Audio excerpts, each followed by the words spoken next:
अस्सलामु अलैकुम नाज़रीन व सामाईन, आपका हमारे ATR उर्दू चैनल में खैर मक़दम और इस्तक़बाल है। आज मुझे बहुत ही खुशी हो रही है कि आज आप लोगों का उर्दू का नेट एग्ज़ाम हुआ। आप लोगों ने एग्ज़ाम दिए और बहुत अच्छे एग्ज़ाम रहे। बहुत सारे लोगों के कमेंट्स और मैसेजेस हमें मिले हैं और बहुत सारे सवालात उन्होंने हमारे पास भेजे, जिसको मैं चाहता हूँ कि आपको मैं शेयर करूँ। और वो उन सवालात में से एक ज़बरदस्त और बहुत अच्छे अच्छे सवालात हैं। आप उन सवालात को देखेंगे, उनके जवाबात आपको मैं यहाँ पर सिर्फ बताने की कोशिश करूँगा। आप देखेंगे कि वो जवाबात आपके हैं या नहीं हैं। हमारी नेक ख्वाहिशात एडवांस में आपके साथ हैं और हम चाहते हैं कि अगर आपके कोई जवाब गलत हो जाए तो आपको नाउम्मीद नहीं होना है। तो चलिए हम सबसे पहले एक शेर पढ़ते हैं जो आपको एग्ज़ाम में पूछा गया था। हमारे पास है एक शेर है, ये पूछा था आपसे कि तेरी महफिल से उठाता गैर मुझको क्या मजाल, देखता था मैं कि तूने भी इशारा कर दिया। ये शेर आपसे पूछा था और ये शेर हसरत मोहानी की गज़ल का है। हुस्न को खुद भी वो खुद आरा कर दिया, क्या किया मैंने कि इजहार तमन्ना कर दिया। इसी गज़ल से है वो। और फिर इसी तरह से आप देख रहे हैं, एक आपसे पूछा गया था कि कई ऑप्शन से दिए गए थे कि इनमें से शऊर की रॉ की तकनीक का इस्तेमाल सबसे पहले किस में हुआ था। तो अब देखिए कि सबसे पहले शऊर की रॉ की तकनीक का इस्तेमाल सज्जाद ज़हीर ने किया है।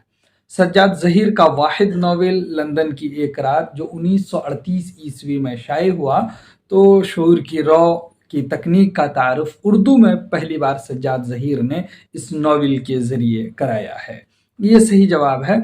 इसी तरह से आपने देखा होगा, आपको ये पूछा गया था कि मुआज़ ने अनीस व दबीर लिखकर किसने अनीस को दबीर से बेहतर शायर करार दिया है। तो इसका सही जवाब था अल्लामा शिबली नोमानी ने उसको अनीस को बेहतर शायर करार दिया है। इसी तरह से एक सवाल था कि प्यासी चिड़िया किस मजमुए में है।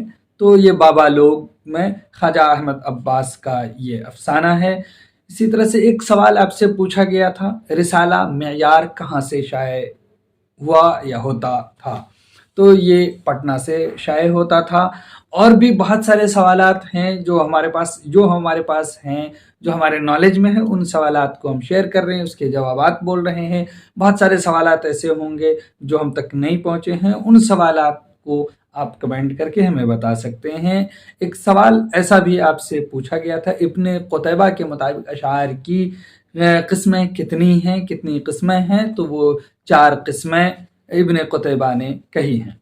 इसी तरह से किताब का नाम आपसे पूछा था, अल-मुअजम फ़ी मआजीर अशआर अल-अजम के मुसन्निफ़ कौन है। तो इसके मुसन्निफ़ शमशुद्दीन कैस राज़ी हैं। इसी तरह से एक लफ्ज़ आपसे पूछा गया था, अपभ्रंश के माने क्या हैं, बिगड़ी हुई ज़ुबान है। और आपसे एक सवाल पूछा था कि ध्वनि का नज़रिया किसने दिया था। तो ये नज़रिया आनंदवर्धन ने दिया था। और एक सवाल इसी तरह से सवाल की फहरिस्त में अगर शामिल करें तो ये 9वां सवाल है। और 5 मिसरों वाली नज़्म को क्या कहते हैं?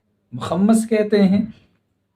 एक सवाल आपसे पूछा था कि इलियट की पैदाइश कब हुई और कहाँ हुई। इसके अलावे भी आपसे पूछे गए थे, मैचिंग करने के लिए दिया गया था, तरतीब बताने के लिए दिया गया था, इस तरह से पैदाइश और वफ़ात। तो टी.एस. इलियट के बारे में जो पूछा है, तो उनकी पैदाइश 1888 ईस्वी को और 65 में उनकी वफ़ात हुई है।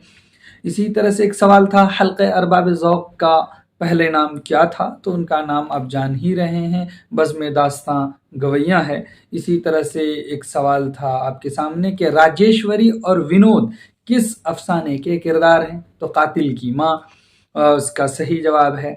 इसी तरह से एक सवाल आया है, सवाल है कि उर्दू का सबसे कदीम तरीन नाम क्या है। तो उससे आपने पढ़ा होगा तो हिंदवी, और ऑप्शन के मुताबिक हिंदवी ही उसका सही जवाब है। इसी तरह से एक सवाल था कि दहली उर्दू अखबार का 1857 के बाद नाम क्या हो गया। तो उसका नाम बदल कर अखबार-उज़-ज़फ़र हो गया था। और ये सारे सवालात थे। ایک سوال اس میں یہ بھی تھا کہ جمیل جالیبی کے مطابق کس مثنوی کا شروع اور آخر کے صفحات غائب ہیں، صفحات نہیں ہیں؟ تو وہ قدم راؤ پدم راؤ ہے۔ ایک سوال اور بھی تھا، وہ سوال یہ تھا کہ فسانہ آزاد کا ہندی ترجمہ کس نے کیا ہے؟ آپ کمنٹ کر کے ہمیں بتائیں۔ اور اسی طرح سے ایک سوال اور بھی تھا کہ دلی کا مزاج اور لکھنؤ کی زبان کا استعمال کرنے والے شاہ نصیر ہیں، یہ کس کا قول ہے؟ تو بہت سارے لوگ کہتے ہیں کہ ناسخ کا قول ہے، ہمیں بھی اس کا صحیح آئیڈیا نہیں ہے، نہیں معلوم ہے۔ بہت سارے لوگ کہتے ہیں ذوق کا ہے، تو آپ ہمیں بتائیں، پھر ہم آپ سے ملیں گے۔ یہ اگر ہمیں صحیح جوابات معلوم ہو گئے تو ہم اس پر بھی بات کریں گے۔ چلیے پھر ہم آپ سے ملتے ہیں اگلے ویڈیو میں، تب تک کے لیے خدا حافظ، السلام علیکم۔